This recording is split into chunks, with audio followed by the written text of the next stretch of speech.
is to be a convicted heroin dealer. That wasn't me. No. By the way, in Florida, beware. There's a glory hole bandit on the loose. We'll get into all that and much more in the last segment of the show. We'll be right back.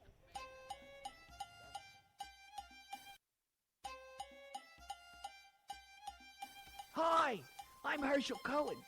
When I moved from the old country to New York and finally to Tampa Bay, it became harder and harder for me to find authentic kosher sandwiches. Finally, I created what I believe is the perfect union between meat and bread. But I realized it was missing something. With the help of my Gentile brother-in-law, Seamus O'Malley, I understood a great brew was the ideal accompaniment to my kosher delight. That's why we created Hebrews. Here, we have the chutzpah to create the glory of America's past in a great meal with a great beer. At Hebrews, we bring together bagels and lox and beers and shamrocks. Oh, the ultimate mix between two separate cultures in one set of taste buds. Along with Seamus's tremendous zeal in the 12-step program, we're able to merge our Judeo-Christian palates. Don't dine where prices make you say, oy vey. Eat at Hebrews, where your wallet will say, okay. Oh.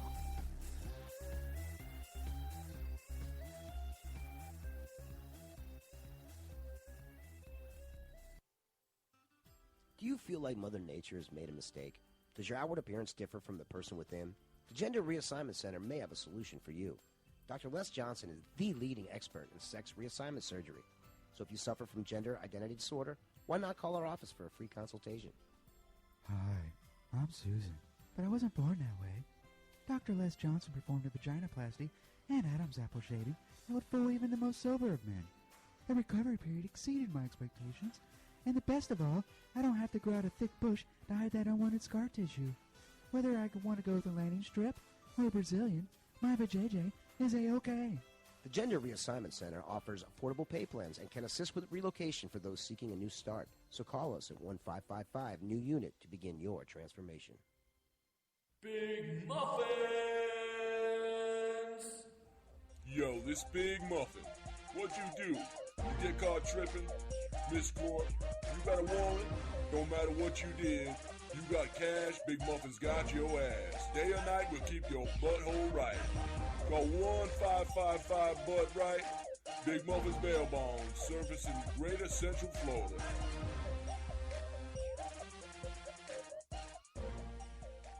Hey, Harry Carey here. Just because I'm Tore on the Cob doesn't mean you shouldn't be Tore on the Cranial Emission Show with Ben Charles, Miguel Hito, and the Reverend Joey T. And what's Tore on the Cob, you might ask?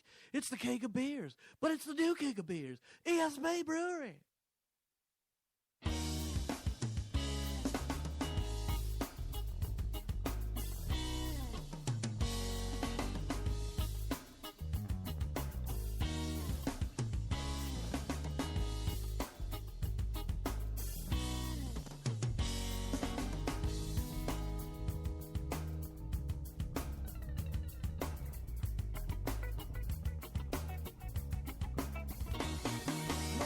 Sunlight bursts through this perilous haze. Feel the force of the motion sway from your heavenly rays. Nowadays seems so strange, feel like I'm trapped in a cage of Babylon's labyrinth, caught in this rat race. Walk the path of righteousness amongst this mundane maze. Time to change the tower power leading to war gates. For your mind is the most. Oh yeah, this is the Cranial Mission Show. It's the final segment of our live show here. The ultimate segment. At the Reverend Joey T compound, the ultimate place to do a Yeah. radio show. We haven't done one here in about 3 years. Since 2012 was the last time we did a show here.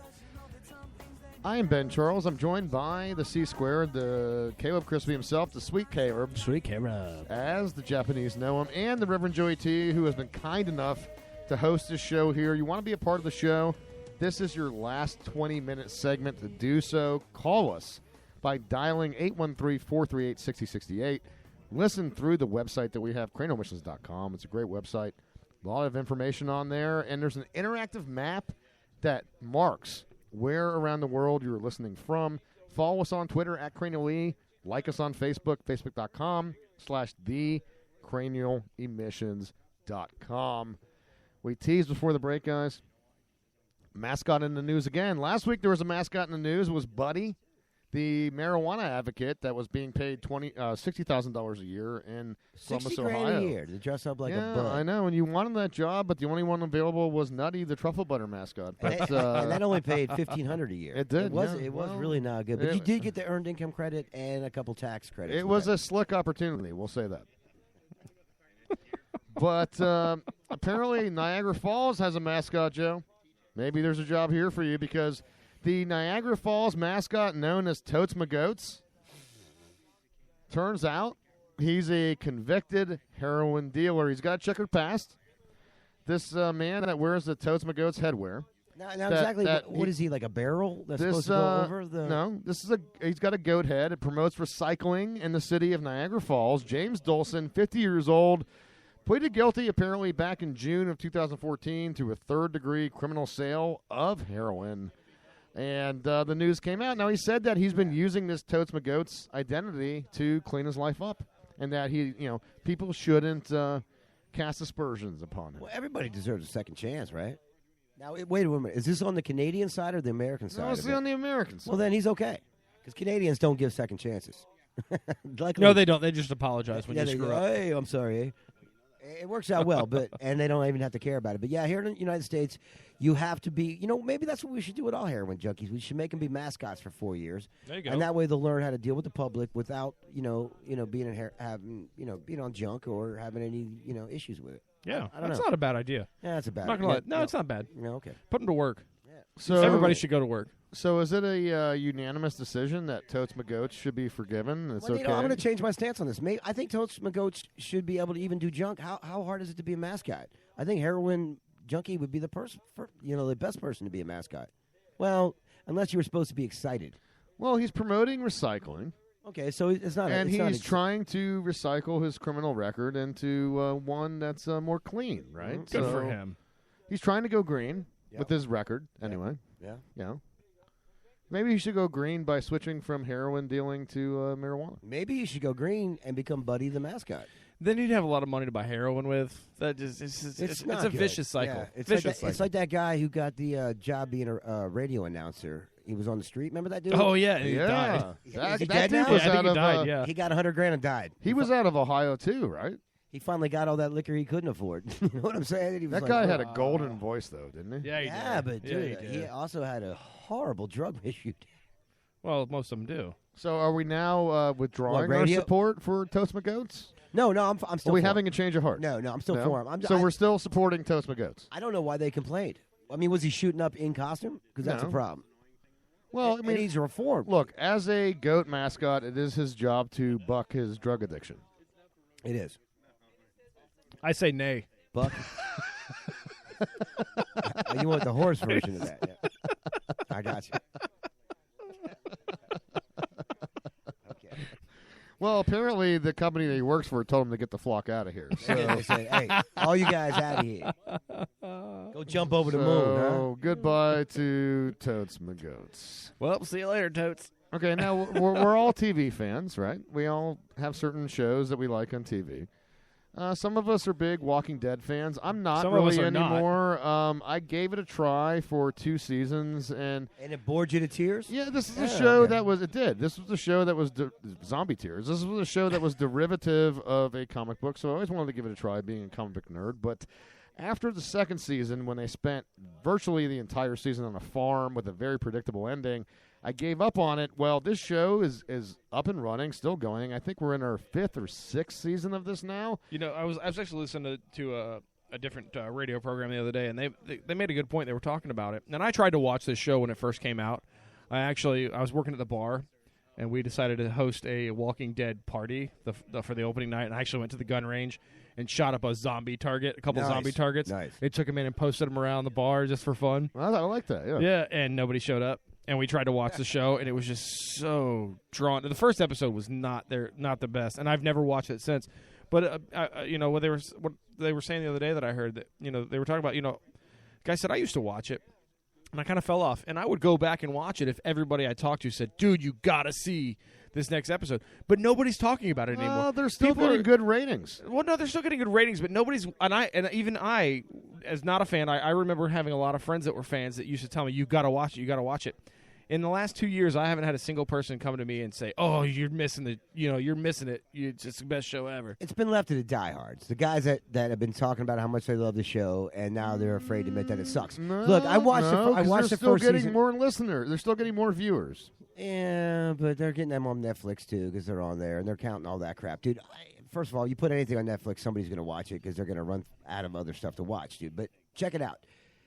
It's an interesting show because what they've tried to do is take the whole like zombie apocalypse and mix human drama into Well, it. I think the somebody zombie losing their mother. It's somebody, dead now, though.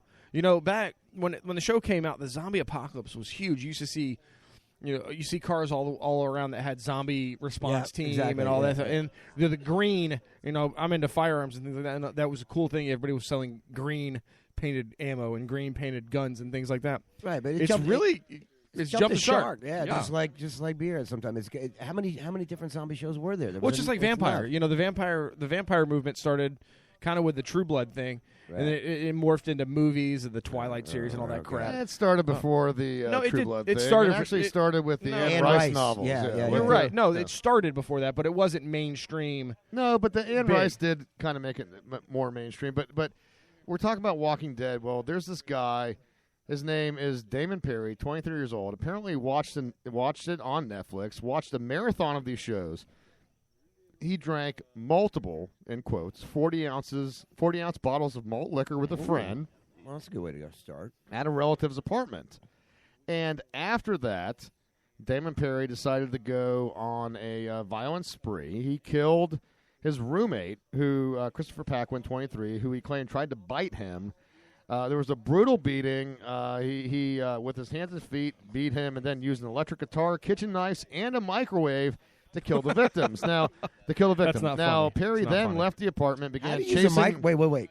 How do you use a microwave? Did he put his head in it? I'm You thinking pick it up of and hit somebody with it. Oh, just Thinking, pick it yeah. up, like- yeah, he bludgeoned them. But Okay. Perry then left the apartment, began chasing neighbors. So he could have used a convection oven He could have, yeah. Okay. I mean, yeah, Toaster look, oven. or yeah. toaster oven. Yeah, Well, they're of kind of course. like Toaster, Right. anything. I mean, why discern on your convective Appliance of cooking destruction? appliance? Yeah, Right. absolutely. I mean, a blunt object is a blunt object. Well, you're going to go with something If I heavy. could pick a fridge up, I mean, it's kind of a semantical assault conversation. I disagree because a toaster oven doesn't have the weight that a microwave oven. There's like a magnet. What if there it or was C. something. Nelly and he picked up the refrigerator? Well, see, Nelly would have done that with one pinky, but Terry left the apartment, was chasing neighbors. He followed a woman with a knife, forced her to lock herself inside an apartment. But this, to me, I mean, look, how weak are you of the mind? First of Yes. all, that you're drinking 40-ounce bottles of malt liquor, but then you, after watching a marathon of Walking Dead, This is decide. I'm thinking this guy was on a hell of a lot more than just 40-ounce Oh, yeah, bottles of malt absolutely, liquor. absolutely. If a marathon of The Walking Dead compelled you to assault anybody. Well, the only thing I think about this is, as we talked about, I'm an avid firearm fan. If he'd have had a gun, he'd have probably shot somebody, and then it would stir into a whole thing about, whole thing for the whole anti-gun movement. Absolutely, yeah. And clearly, this is a guy who's just lost his damn mind. Right. I mean, he's out of his mind. Right. It's a First good of thing all, he didn't have a gun. If you watched a marathon of The Walking Dead, you're definitely on something else because, like I said earlier, it will bore you to tears and you'll fall asleep. So there was definitely some if sort you of stayed awake through it, yeah. accelerant that he was doing during that time period. We're going to go with maybe he was watching Breaking Bad at the same time. You know what I'm going? Yeah, I'm Yeah. thinking there was some meth involved. Yeah. That's where I was going, yeah. Yeah. Well, I mean, where That's you live, you ridiculous. would know all about that, as we've talked about before. They deliver it free. No, no. Is it Uber? No. They use this old, like, short bus. It's really weird. I know it's painted like a rainbow, like it used to be like one of those book buses. It's like a reading rainbow bus. Yeah, but it's called the meth rainbow, and they just chuck out rainbow. meth on your front porch. They don't hit it very often. You got to go find it in the yard, and you got to keep your dogs away from it. That's my big problem. My dog's always you trying know, to chew on it's some a meth. rainbow, but every color has a burnt yellow tinge to it. It does. And have Yeah. you ever taken a dog on meth for a walk? That is a son of a bitch. You take dogs on meth for walks? Well, no, my dog got to the meth in the front yard one time. I didn't know about it. Next thing I know, I'm taking it for a walk. We walked like almost to like Orlando. It was crazy, man.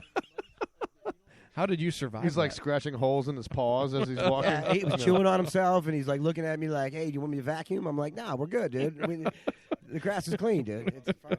He's like, "Is somewhere I can take a dump cleaner than this?" I'm like, I don't know, man. I didn't know you were a dog. You know what Well- you should have done? Should have given him a pill. I should have. Thank you, Bill Cosby. Yeah, we're missing Jesus Julio, actually. know, He has I yet to know. show up.